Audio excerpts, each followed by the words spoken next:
Olá a todos, este é o canal Quarto Secreto e na nossa lição de hoje nós iremos falar sobre a revelação geral de Deus. Será que é possível, olhando o universo, olhando a criação, entender que tudo isso foi criado por um Deus? Esta é a nossa questão de hoje.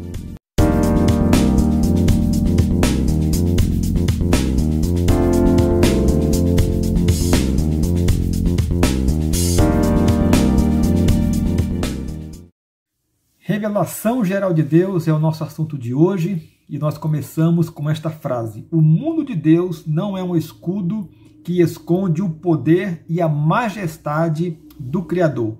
Pela ordem natural, é evidente que um potente e majestoso Criador lá está.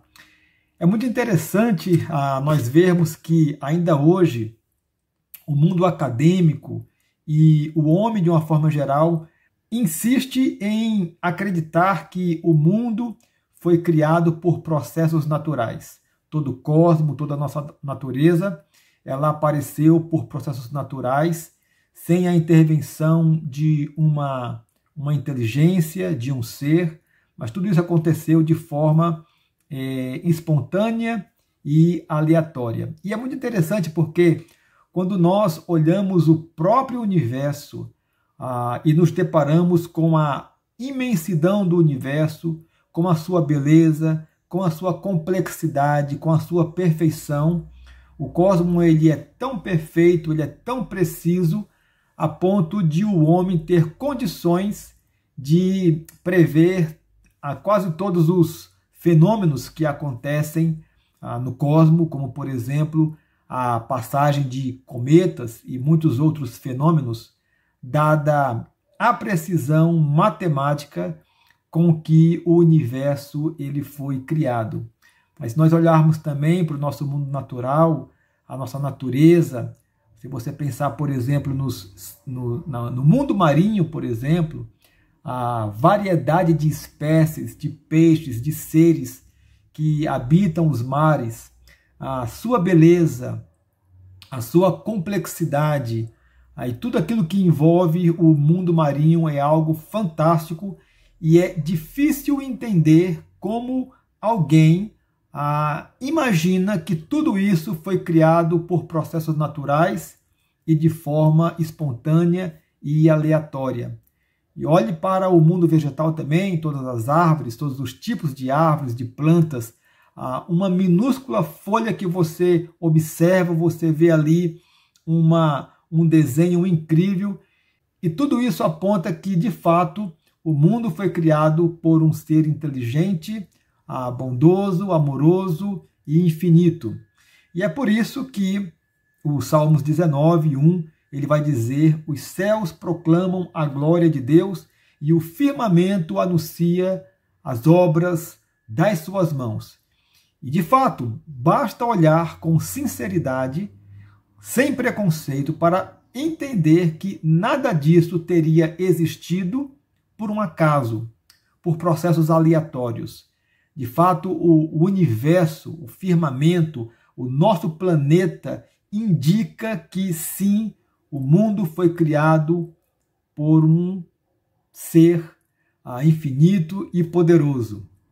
E é por isso então que Paulo, em Romanos, ele vai denunciar o pecado do homem, que o homem teria condições de saber da existência de um Deus apenas olhando para a natureza. Ele vai falar assim no capítulo 1 de Romanos: porquanto o que de Deus se pode conhecer é manifesto entre eles, porque Deus lhe manifestou. Claro, Deus manifestou a todos nós a sua criação, porque os atributos invisíveis de Deus, assim o seu eterno poder, como também a sua própria divindade, claramente se reconhecem desde o princípio do mundo, sendo percebidos por meio das coisas que foram criadas.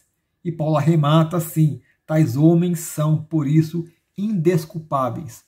Então aqui Paulo está dizendo que sim, é possível ao homem, através da observação das coisas criadas, entender que há um Deus. É claro que a natureza não diz quem é este Deus, qual é a identidade deste Deus. Por isso, nós estamos falando da revelação geral de Deus, que Deus revela a sua existência ao homem por meio das coisas que foram criadas. Muito interessante também é o texto de Paulo em Atos, quando Paulo está em Atenas, no Areópago.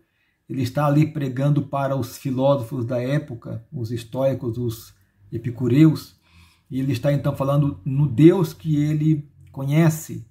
E como Paulo sabe que este público não conhece as histórias do Antigo Testamento, Paulo então vai lançar a mão dos próprios poetas gregos para falar do Deus verdadeiro, não dos deuses falsos que ali Paulo estava encontrando.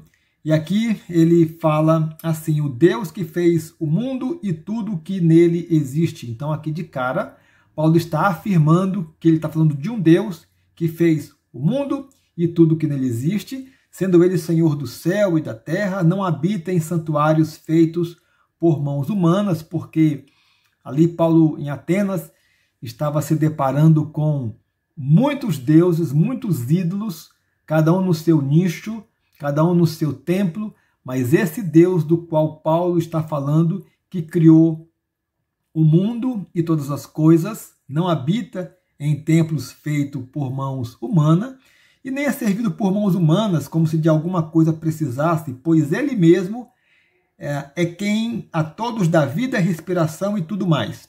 Então aqui Paulo está dizendo que Deus não somente criou o mundo e todas as coisas, mas ele mesmo é quem dá a vida, ele nos dá a vida, nos dá a respiração e tudo mais do que precisamos.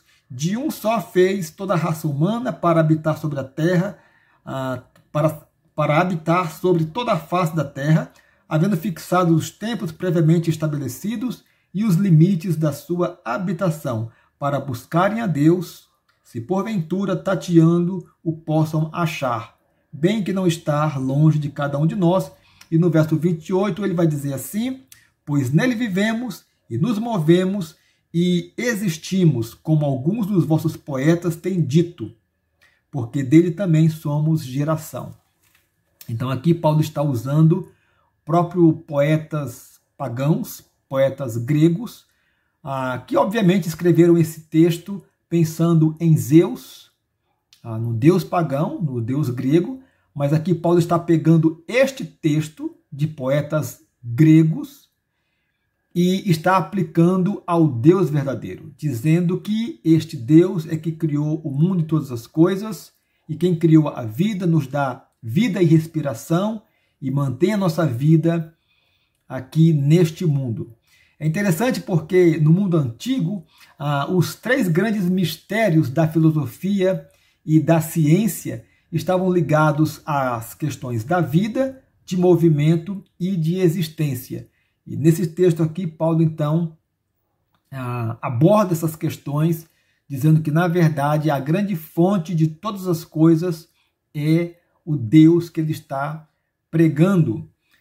Então, nesse texto mostra que é possível que o homem tenha, através da revelação geral, um conhecimento de que há um Deus que criou todas as coisas. E também em Atos, no capítulo 14, no verso 17, tem outro texto bem interessante também, que eu leio agora, que nos diz assim: aqui Paulo ele está em outra cidade, ele está em uma cidade chamada Listra, e após ter curado um homem coxo, e por isso aqueles residentes quiseram fazer de Paulo e de Barnabé deuses. Então Paulo reage contra isso, e ele vai então dizer que o verdadeiro Deus é o Deus a quem ele serve e a quem ele prega, e o qual ele prega. E ele fala aqui no verso 17, ele fala: contudo não se deixou ficar sem testemunho de si mesmo, fazendo o bem, dando-vos do céu chuvas e estações frutíferas, enchendo o vosso coração de fartura e de alegria. Aqui é interessante que Paulo fala que Deus concede não somente criou o mundo e o homem e a vida e dá respiração, mas Deus criou as estações do ano, dá a chuva, dá a boa terra, levanta pessoas para que possa plantar e colher, e por isso toda a humanidade pode ser alimentada. Então Paulo está dizendo aqui que Deus é quem movimenta toda a estrutura da natureza para nos conceder a manutenção da vida. Isso é muito interessante porque essas certezas evidentes constituem o conteúdo da revelação geral de Deus. Então é interessante que esses textos mostram que há uma revelação geral de Deus por meio das Escrituras. É claro que não podemos saber a identidade precisa deste Deus, e para isso precisaremos de uma outra revelação, chamada revelação especial de Deus, e é sobre isso que nós falaremos no nosso próximo encontro. Então, lê esses textos, deixarei esses textos aqui na descrição do vídeo. Corre lá, dá uma lida. Então, que Deus te abençoe. Um forte abraço e até o próximo devocional.